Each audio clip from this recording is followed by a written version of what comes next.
are network issues with your connection. We'll try to get you back on the broadcast. I'm going to put the same question.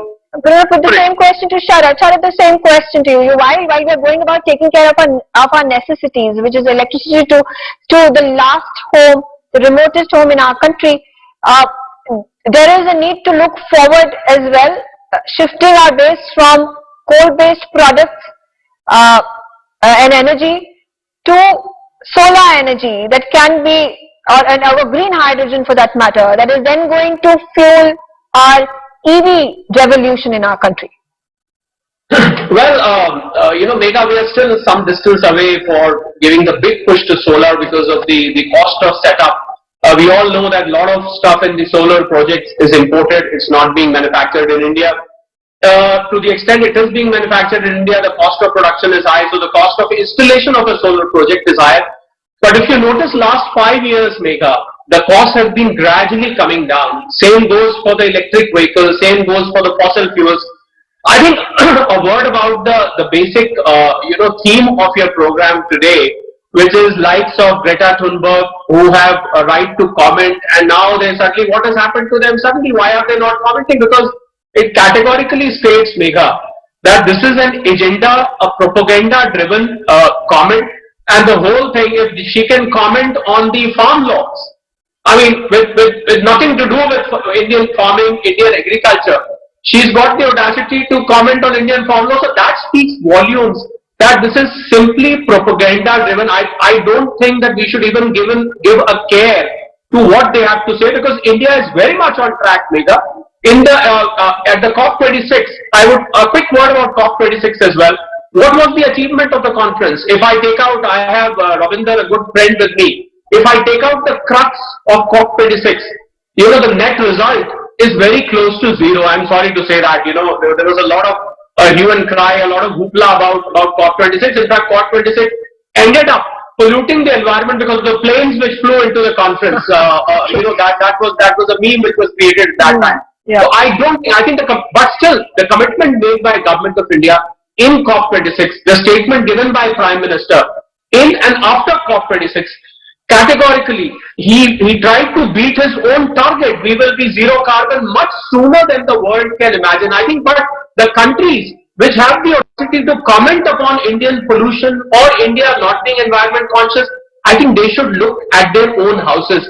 People who live in glass houses, should not be commenting on others, should not throw stones on others. Look at what is happening in the Californian jungles. Look at what is happening in Europe. Look at the heat they are suffering from. Look at the climate change. It is all because of their own wrongdoings.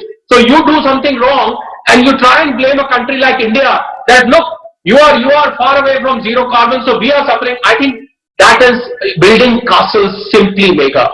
Okay, all right. Rubinder Sachdev, response absolutely. Quickly, Sharad Kohli, then one last word in terms of the negative publicity India gets, the national capital gets, and rightfully so. Any individual who is living in New Delhi has to face the problem of pollution because of stubble burning, because of the PM 0.5, because of smog during the periods of October, November, December. Now, this perhaps might be a problem of a small scale, but it goes off giving bad publicity to the country, being the national capital. Now, is there a solution to that is also being looked at? There are cases after cases that are fought within the Supreme Court of the country. Every single time this issue crops up, and it's unfortunate that the governments of the hour are not able to even do enough. And it is the Supreme Court, the judiciary that has to take a call. And maybe also because the judiciary sits out of the national capital, and they are the ones who are the most impacted. Well, undoubtedly, Megha. See, there are two aspects of this problem. One aspect is the domestic aspect. You gave an example of Delhi. I think every Delhiite knows that what he or she has to suffer, which I think the government, whether it is the state government or the central governments, they are fighting.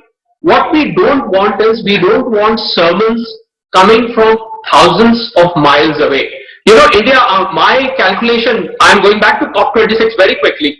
My calculation, because 2070 is what the Prime Minister committed in COP26, that we will be zero carbon. The kind of money we need for that? We need at least $10 trillion, Megha, to be able to go zero carbon by 2070. Let these countries come and fund that for us. I mean, if you want us to be that quick, come and fund it for us. You can extend, if you are so hassled by that, you come and fund. But having said that, it is true that our country only spends 0.6% of the GDP on R&D, whereas China spends 2.2%. America spends more than 3%. I think we also need to look back at home that we need to enhance our R&D expenditure, because it's only R&D which can take us to resorting to nuclear fuel, which can take us to enhancing the solar technology, which can take us to a more efficient wind technology, which can take us to a more bio-driven energy. I think all these stuff, they need a good R&D layout, which I think right now is low. 0.6% is a very, very minimal amount of the GDP. I think the moment we open our purses to R&D, the Indian minds, Megha, are so brilliant that we will be able to find better means to fight this problem sooner. But what we definitely not need is sermons coming from thousands of miles away, which I would like to reiterate. All right. I thank all my panelists for joining me on the broadcast, sharing